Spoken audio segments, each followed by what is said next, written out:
for it. Oh my goodness, he's a cutie. I would buy a paleta from him, Paul. Right? Yeah. You know what? He's got an early start. Sound like he's got some good parents too. So, all right, let's take a look at what's happening. This has been a really interesting day, and the reason I say that is this is not your typical day that you would expect tornado development. But what has happened is we've got a lot of moisture, just enough shear, and so it's all coming together to produce these. Like it's kind of a tropical situation, like when you have a landfalling tropical system where you have these brief funnel clouds and brief tornadoes. They don't last very long, and they really don't show up very well on radar either. But let's take a look. We've got some heavy rain here in western portions of Comal County. We've got heavy rain here in Wilson County. We also have some heavy rain here in Guadalupe County and just to the east of Austin. Also in the northwestern portions of Atascosa County, we do have some heavy rain. I think this is going to continue for most of the afternoon, where we'll have periods of heavy rain. We do have some lightning as well here in the northern portions of Wilson County into Guadalupe County, pretty close to around Seguin. There aren't any warnings, but there are a couple of thunderstorms that I'm watching. I'm watching very carefully. By the way, here in Bexar County, just a few showers showing up right now, but we'll see some more rain moving in from the south and west. Okay, so what I'm looking at here, these are the thunderstorms where you see the yellow.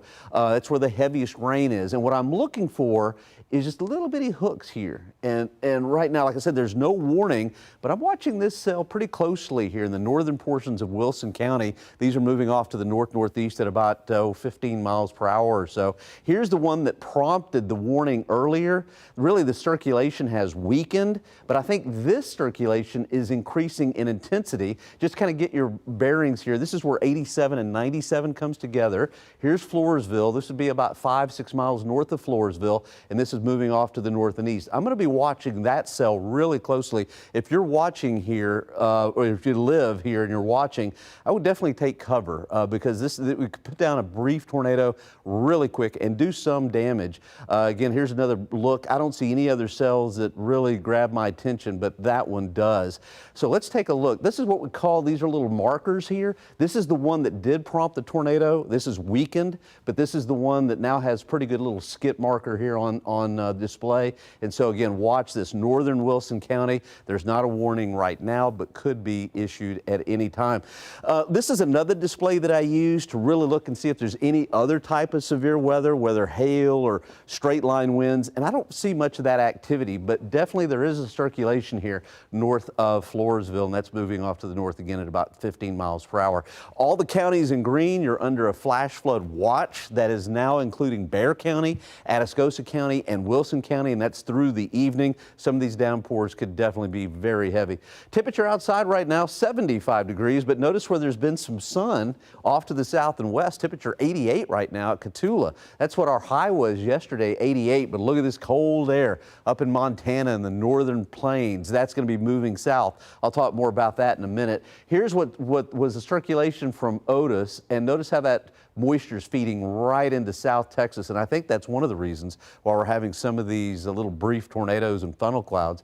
Okay, so the cold air is going to race southward. Look at this swath of snow by the weekend from Colorado into the northern plains. That pushes southward. At the same time, the main upper level system is to the west. That means overrunning, so that means wet. So looks like Monday is going to be wet and also very chilly, and I think Tuesday is as well. So the high today, maybe 84, something like that. And I think tomorrow is going to be very, very similar. I think today and tomorrow we'll probably pick up anywhere from 1, 2, 3 inches of rain, just depending on where you're at. That's why we've got that flash flood watch that's in effect. Aquifer went up just a little. Pollen count, mold is moderate, ragweed is light, grass is light, elm is also light. So today and tomorrow, very similar. Tomorrow about 83, high temperature with a good chance for rain. I think we dry out a little bit as we head into the weekend. High still in the mid 80s, and then here comes that cold front. Look at these lows. I'm going to go with 48 for a low Monday morning and windy. So temperatures may not get out of the 40s all day long Monday, and it is going to be windy. It's going to feel like the 30s. Tuesday morning, 43, high 53, and Halloween, I'd say lower 50s and a breeze. So, you know what? What kind of outfit are you wearing, Alana? I was going to be Wilma. Wilma, well, you know what? Get that fur coat.